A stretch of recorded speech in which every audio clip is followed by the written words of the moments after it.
Kena sentil Presiden RI Prabowo Subianto, Kejaksaan Agung RI langsung gerak cepat untuk mengurus banding atas vonis Harvey Muiz. Kapus Penkum Kejagung Harley Siregar menanggapi pernyataan Presiden Prabowo soal Harvey Muiz dalam konferensi pers di Jakarta pada Selasa 31 Desember. Harley Siregar mengatakan bahwa saat ini Kejaksaan Agung sudah mengajukan banding atas vonis terdakwa korupsi timah Harvey Muiz yang dianggap terlalu sebentar oleh publik dan Presiden RI. Harley memastikan Kejaksaan Agung akan komitmen dengan banding yang sudah didaftarkan di pengadilan terhadap vonis Harvey Muiz. Saat ini bahkan Jaksa Penuntut Umum atau JPU sudah gerak cepat menyusun butir-butir dan poin-poin yang terkait dengan memori banding.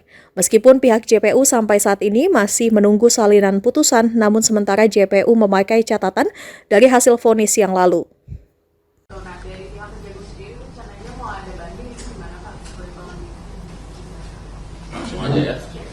Baik, terima kasih terkait dengan pernyataan Bapak Presiden. Tentu ya kita sangat mendukung ya apa yang sudah dinyatakan oleh beliau dan kami sangat responsif terkait dengan pernyataan beliau ya, pernyataan Bapak Presiden yang menyatakan bahwa vonis ya, atau putusan pengadilan terkait dengan terdakwa HM yang masih sangat begitu ringan dibanding dengan tuntutan yang disampaikan oleh penuntut umum. Oleh karenanya kami berkomitmen dan sesungguhnya kami sudah melakukan upaya hukum ya, melakukan banding dan sudah didaftarkan di pengadilan, dan saat ini jaksa penuntut umum sedang fokus dalam rangka menyusun butir-butir atau poin-poin dalil-dalil yang terkait dengan memori banding. Nah, memang kami berkomitmen walaupun barangkali salinan putusannya masih kita tunggu, tapi karena ada catatan persidangan yang dilakukan oleh jaksa penuntut umum, maka itu juga bisa kita jadikan sebagai pedoman ya, sebagai dasar untuk menyusun dalil-dalil yang kita sampaikan. Karena kita tahu bahwa dari sisi strakmat yang diajukan bahwa penuntut umum menuntut yang bersangkutan 12 tahun tapi hanya diputus dengan 6 tahun 5 bulan ya, 6,5 tahun ya. Oleh karenanya sekali lagi kami sangat mendukung apa yang disampaikan beliau dan kita responsif melakukan upaya-upaya untuk banding terhadap itu. Tapi tadi itu memungkinkan nggak untuk tuntutan 50 tahun kan Pak Prabowo bilang tuh putusan 50 tahun. Nah itu kira-kira memungkinkan nggak Pak? Saya kira harus selalu saya sampaikan ya, presiden itu kepala negara ya, pemikiran presiden pemikiran filosofis kemaslahatan ya. Nah sedangkan kita itu tataran operasional ya, tentu penegakan hukum harus didasarkan pada regulasi yang ada, jadi harus dikembalikan kepada peraturan yang ada ya, tentu undang-undang tipikor.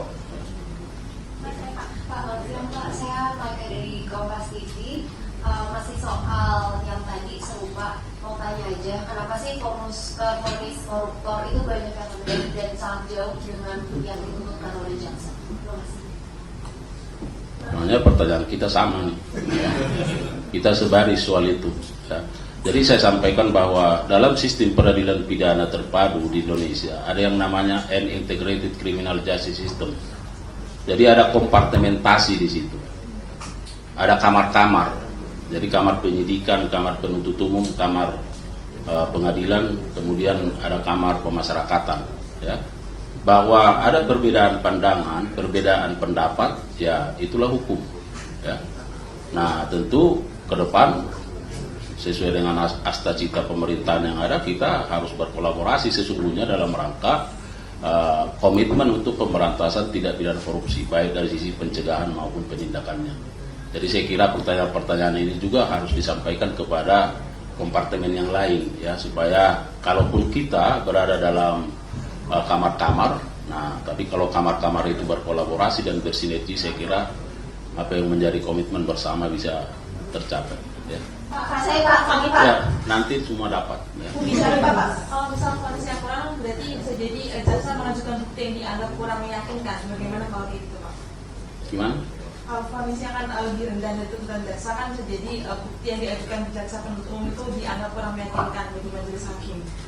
Kalau Anda mengikuti bagaimana pertimbangan-pertimbangan yang disampaikan oleh majelis hakim dalam persidangan itu, sesungguhnya apa yang sudah diajukan oleh penuntut umum terkait dengan pemenuhan alat bukti pasal 183, 184 itu sudah sangat linear, ya. Hanya saja kan bahwa pertimbangannya menyatakan tuntutan itu terlalu tinggi, jadi ada subjektivitas di situ, ya. Kalau dari sisi substansi nggak ada masalah. Baik. Pak, saya Pak, Umi Pak. Yang mana kamu, Dek?